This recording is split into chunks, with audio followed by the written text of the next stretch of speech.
नमस्कार मित्रांनो, मी गणेश आपले स्वागत करत आहे post@info या चॅनलमध्ये. आज आपण बघणार आहोत पोस्ट ऑफिसमध्ये जो सेव्हिंग अकाउंट ओपन करण्यासाठीचा आवश्यक असणारा फॉर्म आहे तो कशा पद्धतीने भरायचा आहे. ठीक आहे. तर यामध्ये फॉर्म भरताना बऱ्याच चुका होतात. नवीन फॉर्म आलेला आहे त्यामध्ये बऱ्याच जणांचं कन्फ्युजन आहे. तर ते कन्फ्युजन दूर करण्यासाठी आज मी तुम्हाला ही माहिती देत आहे. सुरुवातीला आपण बघू शकता, डाकघर का नाम, पोस्ट ऑफिसचे नाव लिहायचे आहे तिथे. जसे आपण बुलढाणा एचओ मध्ये जर फॉर्म भरत असाल तर बुलढाणा एचओ, किंवा कोणत्या एसओ मध्ये जर फॉर्म भरत असेल तर त्या एसओचं नाव लिहायचं आहे. सेवा में डाकपाल, तेथे तुम्हाला सेम आपल्याला ज्या पोस्ट ऑफिसमध्ये फॉर्म आपण भरत आहात, अकाउंट ओपन करत आहात, तेथील जे ऑफिस आहे त्या ऑफिसचं नाव लिहायचं आहे. त्यानंतर खाली आपण बघू शकता, श्रीमान मैं हम, येथे तुम्हाला ऍप्लिकंटचं नाव म्हणजे जो व्यक्ती अकाउंट ओपन करत आहे, ज्यांच्या नावाने खाते ओपन केले जात आहे त्या व्यक्तीचं नाव तिथे लिहायचं आहे. आपके डाकघर में, आपल्याला कोणत्या स्कीम मध्ये हे खातं काढायचं आहे. जसं की आपण बघू शकता इथे आपण हे सेव्हिंगचं खातं काढत आहोत, मग एसबी असं लिहायचं आहे, सेव्हिंग वर टिक करायची आहे. त्यानंतर खाली डायरेक्टली 2 नंबरवरती आपण बघू शकता मै हम, येथे आपण किती रुपयांचं अकाउंट ओपन करत आहे, म्हणजे अकाउंट ओपन करताना किती रक्कम देत आहोत ती अमाऊंट इथे लिहायची आहे, अंकामध्ये आणि अक्षरामध्ये. मै हम 500 रुपीज, अक्षरी 500 ओनली, असं शब्दामध्ये अक्षरी लिहायचं आहे. त्यानंतर खाली आवेदक संरक्षक का नाम, तिथे ऍप्लिकंटचं नाव लिहायचं आहे. जागा कमी असल्यामुळे इनिशियल लिहिलं तरी चालेल, कारण वरती आपण पूर्ण नाव ऍप्लिकंटचं लिहिलेलं असतं. पती माता या पिता का नाम, म्हणजे ऍप्लिकंटच्या आई किंवा वडील ज्यांचे त्यामध्ये तिथे नाव लिहायचं आहे, आई किंवा वडील यांचं. जसं की मी लिहिलेलं आहे आता SPYR. ठीक आहे. त्यानंतर लिंग, तो व्यक्ती पुरुष आहे की महिला आहे, त्याप्रमाणे आपण तिथे मेल फिमेल मेन्शन करू शकता. त्याखाली जन्मतारीख, आपल्याला पूर्ण जन्मतारीख लिहायची आहे. जी जन्मतारीख डॉक्युमेंटवरती दिलेली आहे ती जन्मतारीख तिथे मेन्शन करणं गरजेचे आहे. त्याखाली आधार संख्या, तुमच्या आधार कार्ड UID जो आहे आपला, त्यावरती जो नंबर दिलेला असेल तो नंबर तिथे पूर्ण लिहिणं गरजेचं आहे. त्याखाली आल्यावरती स्थायी खाता संख्या म्हणजे पॅन नंबर जो आहे तो पॅन नंबर मेन्शन करायचा आहे. जर ऑलरेडी जर कीप असेल त्यांची, अगोदर एखादं खातं काढलेलं असेल पण त्यांनी क्लोज केलं असेल, त्या कंडिशनमध्ये त्यांचं कीप अवेलेबल असू शकते. किंवा त्यांनी फक्त RDचं खातं काढलेलं असेल, सेव्हिंग काढलं नसेल, किंवा अदर कोणतं खातं काढलेलं असेल तर कीप अवेलेबल असेल ती मेन्शन करायची आहे तिथे. वर्तमान पत्ता, सध्या जिथे राहत आहे त्या ठिकाणचा पत्ता तिथं लिहिणं गरजेचं आहे, पूर्ण पत्ता लिहायचा आहे. त्याखाली स्थायी पत्ता, त्यांचा परमनंट ऍड्रेस जर वेगळा असेल तर तो मेन्शन करायचा, सेम तोच असेल तर सेम ॲज अबो असं लिहिलं तरी चालेल. त्याखाली टेलिफोन मोबाईल संख्या म्हणजे त्यांचा भ्रमणध्वनी जो आहे, मोबाईल क्रमांक आहे, तो तिथे मेन्शन करायचा आहे. पहिचान का प्रमाण, पहिचान का प्रमाण समोर म्हणजे आपण जे ID प्रूफ देत आहात, आता ID प्रूफ जो आहे तो तुमचा पॅन कार्ड असेल तर पॅन लिहा आणि पॅनचा नंबर लिहा. निवासी का प्रमाण म्हणजे तुम्ही जो ऍड्रेस प्रूफ देत आहात तो कोणता डॉक्युमेंट देत आहे, तर तो आधार देत आहे तर मग आधार आणि आधारचा नंबर लिहायचा आहे.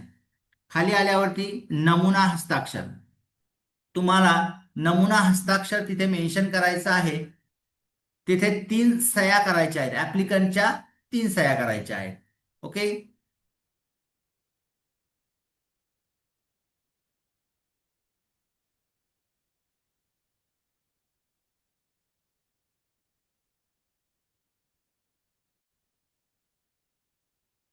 त्यानंतर तो जो पेज आहे त्याच पेजच्या बॅक साईडला आपल्याला काही माहिती भरणं गरजेची असते. जसं की आपण बघू शकता, यामध्ये आपल्याला सेव्हिंगचा फॉर्म जर भरत आहे आपण, तर सिग्नेचर और थंब इम्प्रेशन ऑफ ऍप्लिकंट और गार्डियन या ठिकाणी आपल्याला सही करणं गरजेचे आहे, ऍप्लिकंटची सही करायची आहे या ठिकाणी.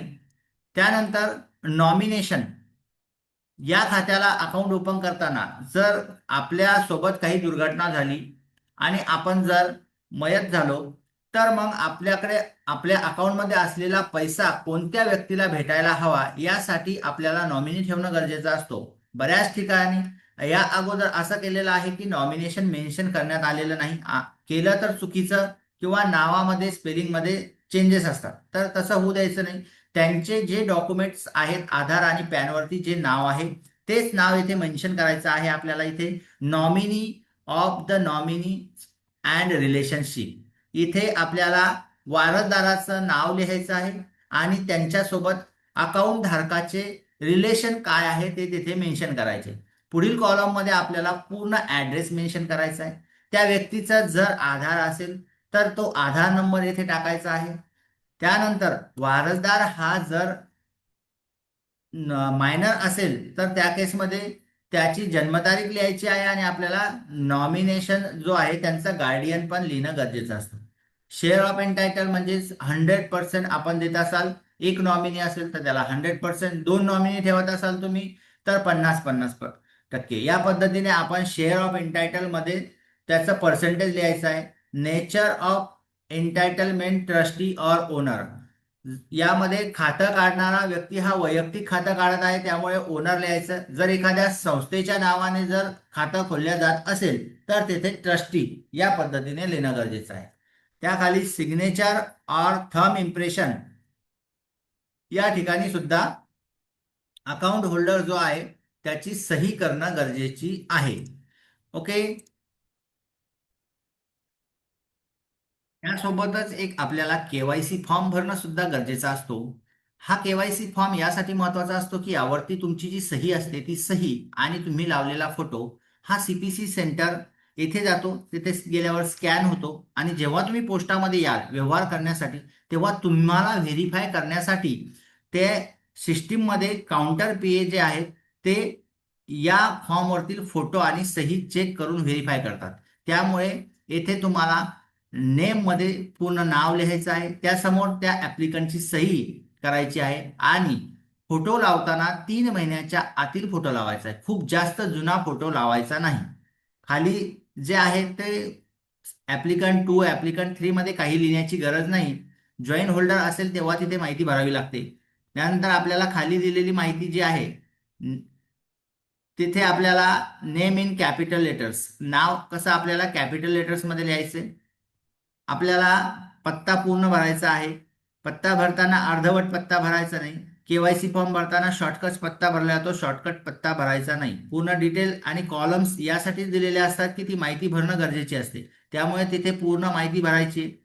प्रूफ ऑफ आयडेंटिटी डॉक्युमेंट्स, तुम्ही जे काय आयडेंटिटी डॉक्युमेंट देत असाल तर पॅन दिलेला आहे, पॅनचा नंबर. प्रूफ ऑफ ॲड्रेस मध्ये आधार दिलेले आहे, आधार आणि आधारचा नंबर द्यायचा आहे. आणि सिग्नेचर ऑब्लिक थंब इम्प्रेशन, या समोर फर्स्ट ऍप्लिकंट असं लिहिलेलं आहे तर फर्स्ट ऍप्लिकंटच्या वरती सही करायची आहे. सिग्नेचर ऑब्लिक थंब इम्प्रेशनच्या वरती सही करायची नाही. सिंगल अकाउंट होल्डर आहे तर फर्स्ट ऍप्लिकंटच्या वरती राहील. सेकंड ऍप्लिकंट दोघं जर जॉईन मध्ये अकाउंट काढत असेल तर सेकंड ऍप्लिकंटच्या वरती सही राहील. अशा पद्धतीने आपल्याला पूर्ण अकाउंट ओपनिंग फॉर्म भरायचा आहे. ओके.